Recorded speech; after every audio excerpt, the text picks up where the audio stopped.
کہ آج ہم جب کسی مجلس میں بیٹھتے ہیں 4 آدمی بھی جمع ہو تو عام طور سے مسلمانوں کے برے حالات کا ذکر آتا ہے. مسلمان خراب ہو گئے, مسلمان بگڑ گئے, ان میں فساد آ گیا, ان کے حالات اتنے خراب ہو گئے کہ دوسرے لوگ دیکھ کر اس سے بجائے راغب ہونے کے نفرت کرتے ہیں. اور یہاں ہر ملک میں اس کے لحاظ سے مسلمانوں کی جو خرابیاں ہیں وہ بیان ہوتی ہیں. امانت نہیں رہی, دیانت نہیں رہی, اخلاق صحیح نہیں رہے. ہمارے ملکوں میں رونا رویا جاتا ہے, کرپشن ہو گیا, بدعنوانیاں ہوتی ہیں. یہ تذکرہ ہوتا ہے کہ نہیں؟ شاید کوئی مجلس سے خالی نہ ہو. لیکن یہ تذکرہ تو ہوتا ہے کہ دوسرے بگڑ گئے. کبھی اس پر بھی ہم نے سوچا کہ ہم کتنے بگڑے, ہمارے اندر کیا خرابی ہے, ہمارے اندر کیا عیب ہے؟ سارے عیب دوسروں میں نظر آتے ہیں, ساری خرابیاں دوسروں کی نظر آتی ہیں. اپنا جائزہ لینے, اپنے گریبان میں منہ ڈالنے اور اپنی اصلاح کی فکر کرنے کا معاملہ بہت شاذ و نادر ہی ہوگا کسی اللہ کے بندے. کوئی آدمی ایسا آپ کو نظر آیا ہو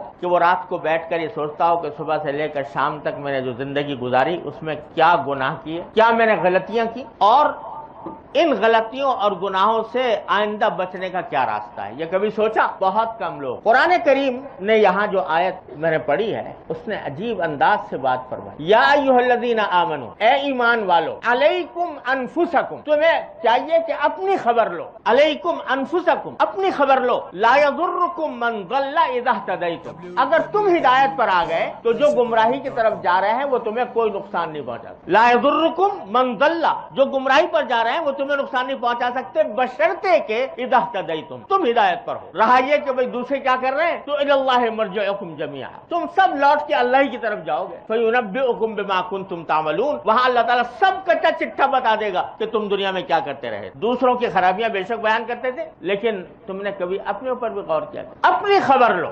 اور یہ اسی آیت کریمہ کی تفسیر میں روایات میں آتا ہے کہ حضور نبی کریم سرور دو عالم صلی اللہ علیہ وسلم نے ایک عجیب نسخہ بتایا. پہلے تو پیشن گوئی فرمائی کہ ایک زمانہ ایسا آنے والا ہے, تو اس میں فرمایا کہ اذا رأیتم دنیا مؤثرۃ, 4 چیزیں بیان فرمائیں, 4 چیزیں ہونے والی ہیں. نمبر 1, شحن مطاعا وہوا متبعا ودنیا موسرتن واعجاب کل ذی رأی برأیہ. 4 باتیں فرمائی ہونے والی. کیا؟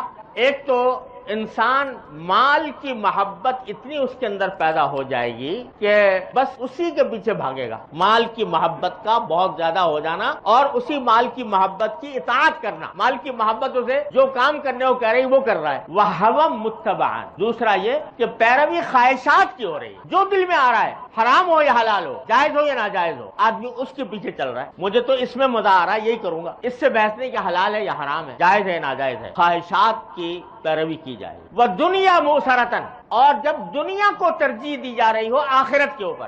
آدمی کے سامنے 2 راستے آ جائیں, ایک یہ کہ اس سے دنیا اچھی ہوگی آخرت خراب ہوگی, اور ایک یہ کہ دنیا میں تھوڑا نقصان اٹھانا پڑے گا لیکن آخرت اچھی ہو جائے گی. تو انسان جو ہے وہ دنیا کی طرف دنیا کو ترجیح دے گا آخرت پر. یہ سوچے گا یار پتہ نہیں آخرت تو پتہ نہیں کب آئے گی, دنیا تو میرے سامنے ہے, اس کو ٹھیک کر دوں. تو دنیا موسرت ہے, دنیا کو ترجیح دی جا رہی ہو. چوتھی بات فرمائی جو عجیب نقشہ ہے آج کی دنیا کا, کہ وہ اعجاب کل ذی رأی برأیہ, ہر انسان اپنی رائے پر گھمنڈ میں مبتلا ہوگا. جو اس کی سمجھ میں آ گیا اس میں گھمنڈ میں مبتلا ہے, دوسرے کی بات سننے کو تیار نہیں, سمجھتا ہے میں عقل کل ہوں, جو میں سمجھتا ہوں وہ کوئی دوسرا نہیں سمجھتا. یہ 4 باتیں حضور نے فرمایا کہ ہونے والی ہیں.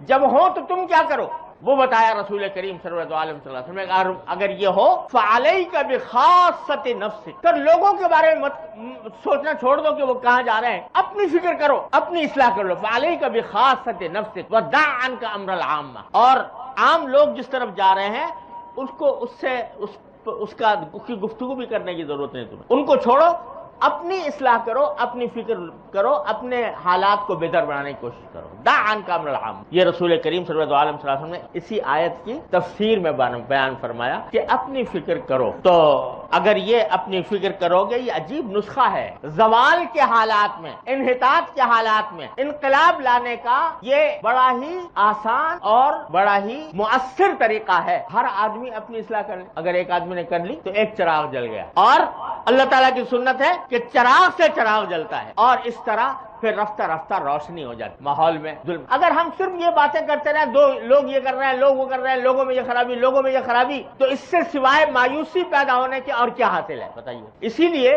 ایک دوسری حدیث میں رسول کریم صلی اللہ علیہ وسلم نے ارشاد فرمایا، صحیح مسلم کی حدیث ہے کہ اذا قیل من قال هلك الناس فهو اهلكهم او کما قال رسول اللہ، جو شخص یہ کہے کہ ساری دنیا تباہ و برباد ہو گئی، یعنی اس کے حالات خراب ہو گئے، فساد آ گیا، جو شخص یہ کہتا ہے ساری دنیا خراب ہو گئی، سارے لوگ خراب ہو گئے، فهو اهلكهم، سب سے زیادہ تباہ وہ شخص خود شخص ہے جو یہ کہہ رہا ہے۔ تو کیوں؟ اس لیے کہ بھائی تم سے اور دوسروں کا سوال ہوگا آخرت میں کہ بھئی یہ ساری دنیا جو ہے یہ فساد میں مبتلا تھی، کیوں تھی، اور اس کی ذمہ داری تمہارے پر عائد ہوتی ہے، لہذا تم جہنم میں جاؤ گے۔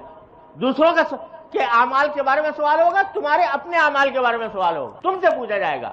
تلک امۃ قد خلت لہا ما کسبت ولکم ما کسبتم ولا تسألون عما كانوا يعملون، جو لوگ دنیا کیا کر رہی تھی اس کے بارے میں تم سے سوال نہیں ہوگا، سوال تمہارے اپنے عمل کی طرف سے ہوگا۔ یہ عجیب نسخہ ہے جو قرآن کریم نے بھی بتایا، نبی کریم صلی اللہ علیہ وسلم نے بھی اس کی تلقین فرمائی، اور حضرات صحابہ کرام رضی اللہ تعالیٰ عنہ اجمعین کی زندگیوں پر نظر ڈالیں تو پتہ چلے گا کہ ان میں سے ہر شخص وہ اپنی فکر میں تھا۔ وہاں کہیں ہمیں یہ نہیں لگتا کہ صحابہ کرام جو ہیں جب آپس میں بیٹھ رہے ہوں تو جو دوسرے برے کام کر رہے ہیں ان کا ذکر کرتے ہوں، نہیں، ہر ایک آدمی اپنی فکر میں تھا، ہمیں پتہ نہیں میرا کیا انجام ہونے والا ہے۔